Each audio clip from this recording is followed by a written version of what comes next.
तो बच्चों इसमें एक महत्वपूर्ण सवाल है, बहुत ही महत्वपूर्ण सवाल है कक्षा 10 के दृष्टि से। चलिए देखते हैं। दिखाइए कि 5 माइनस करड़ी में 3 एक अपरिमेय संख्या है। इसको आपको सिद्ध करना है, ठीक है। तो सबसे पहले हम इसको मान लेते हैं कि यह एक परिमेय संख्या है। यानी हम मानेंगे कि माना 5√3 क्या है, एक परिमेय संख्या है। आप लोग आप लोग इसको मान लेंगे, समझ में आ रहा है। इसलिए इसको हम क्या लिख सकते हैं, a बटे b के रूप में कहेंगे। परिमेय संख्या है इसलिए इसे a बटे b के रूप में लिखते हैं। चलिए लिख लेते हैं। अर्थात कहने का मतलब है कि 5 माइनस √3 बराबर रहेगा a बटे b। a बटे b, जहां a और b सह अभाज्य संख्याएं होंगी। जहां a और b क्या होंगी, जहां a व b सह अभाज्य संख्याएं होंगी या हैं। क्योंकि सह अभाज्य संख्याओं का जो मस होता है एक होता है, इसको सह अभाज्य संख्या मान लेते हैं। और जहां b नॉट इक्वल क्या होना चाहिए, 0 होना चाहिए। क्योंकि यदि b 0 के बराबर होगा, यदि b को हम 0 के बराबर कर देंगे तो इसकी वैल्यू क्या हो जाएगी, इनफाइनाइट हो जाएगी। इसलिए b नॉट इक्वल 0 माना जाएगा, ठीक है। यानी b की वैल्यू 0 कभी नहीं हो सकती है। चलिए अब इसको आपको कुछ नहीं करना है, इसको आपको सॉल्व करना है। अर्थात कहने का मतलब यह है, ये माइनस करड़ी 3 को उस साइड ले जाना है, a और b को इस साइड ले आना है। तो 5 और इधर प्लस, इधर माइनस आएगा, a बटे b आएगा। और इधर ये माइनस उधर जाएगा तो क्या ये हो जाएगा। अब आपको देखा गया कि 5 और a b दोनों परिमेय संख्या है। दोनों क्या है, ये दोनों परिमेय संख्याओं का अंतर है। समझ में आ रहा है नहीं। 5 और माइनस क्या लिखा है, a b। यहां लिखोगे, यहां 5 व a बटे b का अंतर परिमेय संख्या है।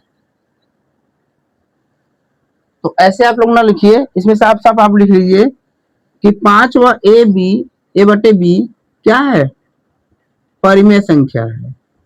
परिमेय संख्या है तो इसका अंतर भी परिमेय होगा, ये मान लेंगे। जैसे ये 5 और a बटे b क्या है, एक परिमेय है। तो यदि इसका अंतर कर रहे हैं तो क्या आ रहा है, करड़ी में 3 आ रहा है। यहाँ अंतर हो रहा है तो यहाँ क्या आ रहा है, करड़ी में 3 आ रहा है, ठीक है। तो जब ये 5 व a बटे b क्या होगा, परिमेय होगा ना, तो उसका अंतर भी क्या होगा, परिमेय ही होगा। अर्थात हम कह सकते हैं संख्या इतना है तो दोनों का अंतर भी क्या होगा, परिमेय होगा। अर्थात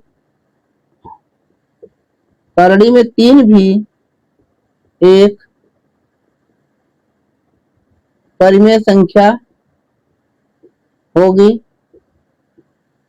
करड़ी में 3 भी एक परिमेय संख्या होगी। इतना बात समझ में आ रहा है। परंतु इस तत्व का विरोधाभास प्राप्त होता है कि हम लिखेंगे क्या, परंतु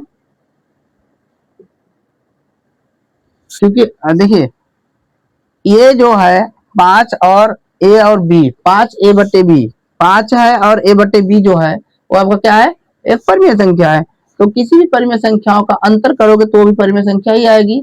और परिमेय संख्या का अंतर √3 है तो ये भी एक परिमेय ही होगी। परंतु हम तो जानते हैं ना कि √3 परिमेय संख्या नहीं है, इसलिए हम यहां लिखेंगे परंतु इस तथ्य का विरोधाभास हो रहा है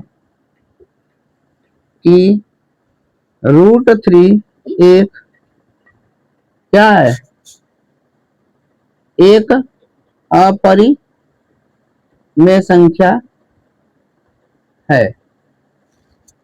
√3 एक अपरिमेय संख्या है, इसलिए हमारी परिकल्पना क्या है, गलत है।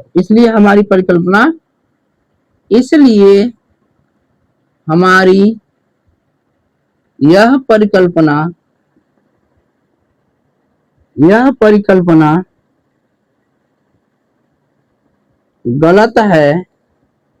गलत है कि √3 एक परिमेय है, अतः इससे यह सिद्ध होता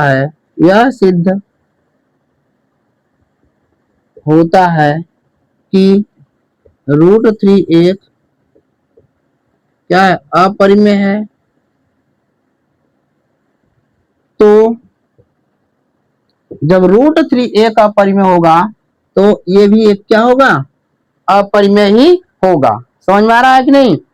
यह गलत है। अर्थात हमने कहा √3 क्या है, एक अपरिमेय है, तो √3 के साथ 5 माइनस है, अर्थात यहाँ अंतर दिया है, तो ये भी क्या होगा, एक अपरिमेय होगा। तो 5√3 माइनस में आप इसको लिखोगे 5 माइनस √3 भी एक